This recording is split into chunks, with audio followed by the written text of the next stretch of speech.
उधर अभय सिंह चौटाला नवीन जिंदल और डॉक्टर सुशील गुप्ता पर जमकर बरसते हुए नजर आए। नवीन जिंदल और सुशील गुप्ता को उन्होंने बड़े पूंजीपति कहा कि दोनों नेता बड़े पूंजीपति हैं। ये नौटंकी सिर्फ गरीब और किसान मजदूर के वोट के लिए। आपको बता दें कि नवीन जिंदल रादौर अनाज मंडी में गेहूं का कट्टा उठाते हुए नजर आए थे, तो वहीं सुशील गुप्ता गेहूं की कटाई करते दिखे थे। इसी पर अभय सिंह चौटाला ने दोनों नेताओं पर तंज कसा है। कहा कि नौटंकी सिर्फ गरीब और किसान मजदूर के वोट के लिए है। किसान आंदोलन के वक्त दोनों कहां थे?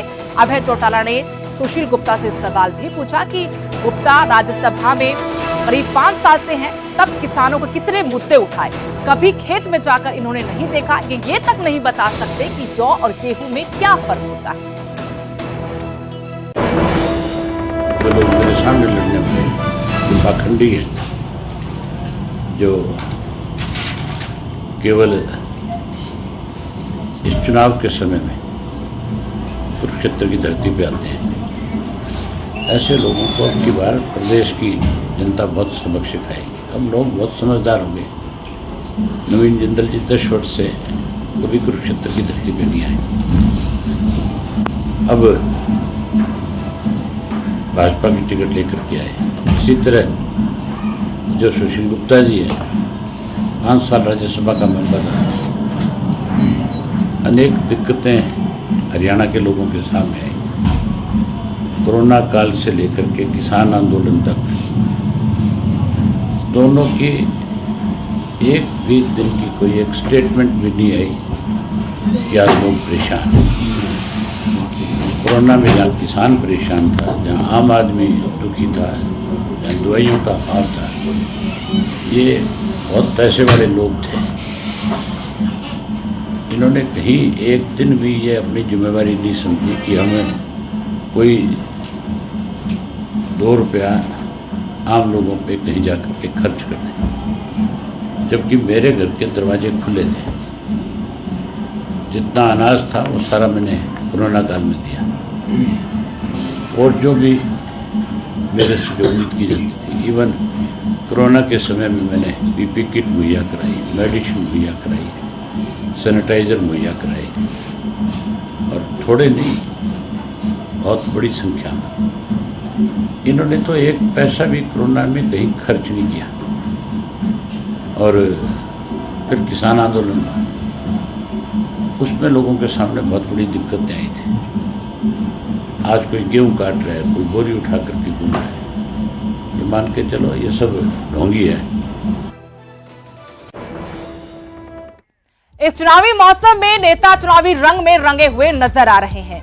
एक बार फिर से डॉक्टर सुशील गुप्ता, जो कि कुरुक्षेत्र लोकसभा सीट से इंडिया गठबंधन के उम्मीदवार हैं, वो नए अलग अंदाज में नजर आए। घोड़ा गाड़ी की सवारी करते हुए सुशील गुप्ता नजर आए हैं। रादौर की सड़कों पर उन्होंने घोड़ा गाड़ी की सवारी की। कुछ दिनों पहले गेहूं काटते नजर आए थे। इसी को लेकर अभय सिंह चौटाला ने भी उन पर तंज कसा था।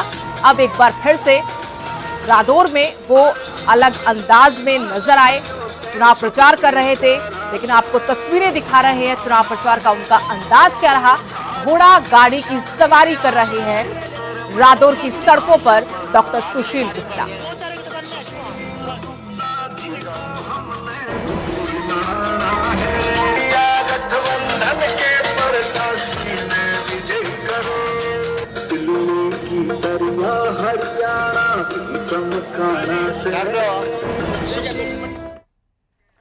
यहाँ बयानबाजी का दौर भी खूब चल रहा है। राज्यसभा सांसद रामचंद्र जांगड़ा ने अब कांग्रेस पर कटाक्ष किया है। कहा कि हमें उधार के कैंडिडेट मिले, लेकिन कांग्रेस को वो भी नहीं।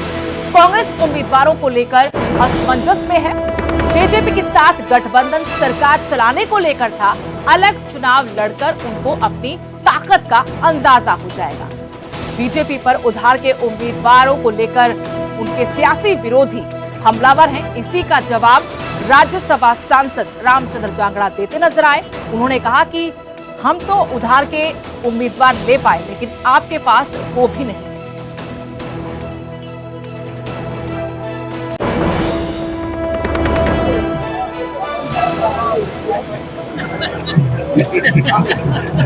कांग्रेस की देरी को लेकर क्या कहना चाहेंगे? कांग्रेस की टिकटों में देरी हो रही है, दूसरी पार्टियां देरी कर रही है। असमंजस में कांग्रेस से, कहीं उनको अपना जनाधार दिखाई नहीं दे रहा है। कोई नहीं, जितने दिन गठबंधन था उन्होंने भी जी कोशिश करी, हमने भी कोशिश करी, जो किया अच्छा करने की कोशिश करी।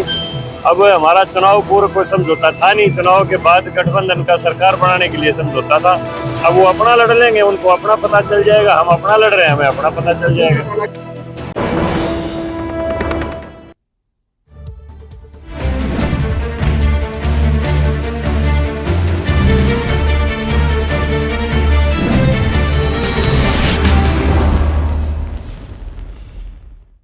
चलिए अब बात करते हैं न्यूज 18 के एक ऐसे प्रयास की जो आपको बताएगा कि आपका एक वोट कितना कीमती है। इस बार चुनाव में भाग लेने के लिए आगे आए, अपना मत यूं ही व्यर्थ ना गंवाएं। ऐसे प्रतिनिधि को चुनकर लाएं जो देश को बुनियादी रूप से मजबूत बनाए, जिससे कोई मुश्किल भारत के सामने टिक न पाए। एक ठोस भारत के निर्माण में दे अपना योगदान। आपका एक वोट बन सकता है देश के लिए वरदान। न्यूज 18 और बांगर सीमेंट प्रस्तुत करते हैं वोट सॉलिड, देश सॉलिड। तो देर किस बात की, जुड़िए हमारे साथ, क्योंकि देश बनेगा सॉलिड आपके वोट से। जितने ज्यादा वोट उतना सॉलिड देश। वोट सॉलिड, देश सॉलिड।